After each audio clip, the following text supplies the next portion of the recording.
වීරයෙක් විදියට වගේම ආරක්ෂකයෙක් විදිහටත් මම ඒ දොරෙන් ඇතුල් වෙලා තියෙනවා. ගෞරවනීය ස්වාමි පුරුෂයෙක් විදියට වගේම බිරිඳගේ විශ්වාසය කඩ කරපු ස්වාමි පුරුෂයෙක් විදිහටත් මම ওই දොරෙන් ඇතුල් වෙලා තියෙනවා.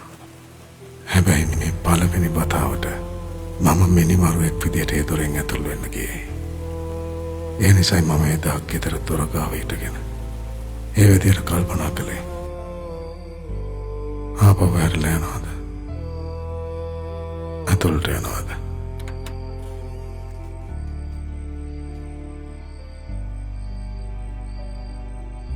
ඇතුළට එනවද නැත්තම් අපව හැරලා යන්නද කල්පනාව? ඇය සම්මානනීය අති දක්ෂ රංගන ශිල්පිනියක්.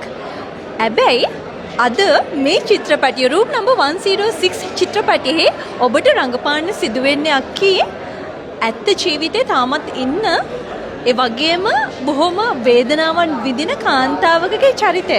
ඉතින් මොකද හිතෙන්නේ මොන වගේ අත්දැකීමක්ද ප්‍රේක්ෂකයාව අද බැඳ තියාගන්න පුළුවන් රංගන කෞශල කොබෙන් අපි අද දැක්කා. ඒ ගැන අපි කතා කරමු. Thank you so much. හැමදාමත් මට ලැබෙන චරිතය මම ඒ චරිතය තුළ පුළුවන් ගැඹුරම තැනට ගිහිල්ලා චරිතය හොයාගන්න උත්සාහ කරනවා. මේක ගොඩක් ලොකු චැලෙන්ජ් එකක්. මම හිතුවේ චැලෙන්ජ් එක සුරංග ගත්තා. සුරංග අල්විස් බය නැතුව ගත්තා. මේ පිටපත ලියපු ආදරණීය මගේ සොහේරා වගේම මේ පිටපතට මේ නිෂ්පාදනයක් විදිහට මේ විදිහට එළියට එන මේක නිෂ්පාදනයට අත ගහපු සියලු දෙනාටත් ඒ චැලෙන්ජ් එක ඒ විදිහටම තිබුණා. මොකද මේ කතාව ලංකාවේ වගේම ලෝකයේ බොහෝ දෙනාගේ අවධානයට ලක් වෙච්ච අදටත් ලෝකයේ ස්ටඩීස් වල මේ කතාව ඊටාම මේ ඔය රහස් පරීක්ෂක කතන්දරවල මේ කතන්දරේ බොහොම ස්ටඩි කරන කතාවක් විදිහටත් ඇවිල්ලා තියෙනවා. මම හිතනවා ලොකු චැලෙන්ජ් එකකට මුහුණ දීලා මට මම කියන චරිතය චිත්‍රපටයේ වගේම සැබෑ ජීවිතේත් අදටත් ජීවත් වෙනවා. ඒ දරුවෝ තුන්දෙනා ජීවත් වෙනවා. හැබැයි මං හිතනවා එදා අපි මේ ඉන්සිඩන්ට් එක දැකලා අපි හැමෝම හිතවලින් මොකක් හරි කතාවක් හදාගන්නට ඇති. අපි හැමෝම අදටත් හම්බෙලා නෑ ඒ හිස. අදටත් හම්බෙලා නෑ අදටත් සම්පූර්ණ කතාව මොකක්ද කියන එක ප්‍රේක්ෂකයන්ට මේ ලංකාවේ මිනිස්සු දන්නෙත් නෑ. හැබැයි මේ චරිත ටික විතරක්ම දන්නවා ඇති. හැබැයි මම දන්න විදිහට ඒ පොලිස් නිලධාරියාගේ බිරිඳවත් මේ දරුවවත් මුකුත්ම දන්නේ නැහැ.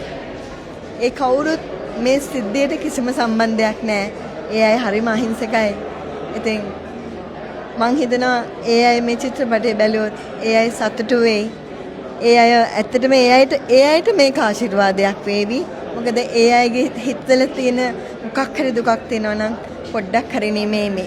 ඇත්තටම ඒ ගැහණිය හරීම ආදරණීය චරිතයක් කියලා කියවලා තිබුණා, අහලා තිබුණා. මේ චිත්‍රපටයේ ඒ බිරිඳ, ඒ අම්මා හරිම ආදරණීයයි. ඉතින් මං හිතනවා මට පුළුවන් වුණා කියලා ඒ අම්මව ඒ චරිතයට සාධාරණයක් කරන්න, ඒ අම්මට ඒ බිරිඳට සාධාරණයක් කරන්න. සමහර විට ඇයට කියන්න බැරි වෙච්ච බොහෝ දේ ඔබ කියන්න ඇති. අනිවාර්යයෙන්ම ඒ ගැන මට කතා කරන්නත් අමාරුයි. එච්චරට ඒ කියන්නේ කොච්චර බරක් හිතේ තියන් ඉන්නව ඇද්ද මේ වගේ ඉන්සිඩන්ට් එකකට මුහුණ දුන්නාන් පස්සේ.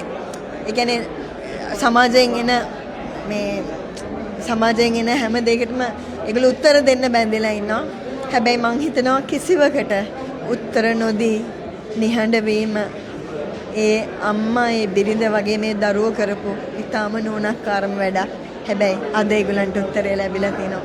රූම් නම්බර් 106 එදා මේ ඉන්සිඩන්ට් එක දැකලා ඔයගොල්ලන්ගේ හිතවල ඔයගොල්ලෝ හදාගත්ත කතාවද නැත්තම් වෙනස් කතන්දරයක්ද? මේ හැම කෙනෙකුටම තමුන්ගේ පැත්තට කියන්නට කතාවක් ඉතුරු වෙලා තියෙනවා කියන එක විතරක් හොඳට මතක තියාගන්න. ඇවිල්ලා බලන්න රූම් නම්බර් 106. බොහොම ස්තුතියි අක්කී.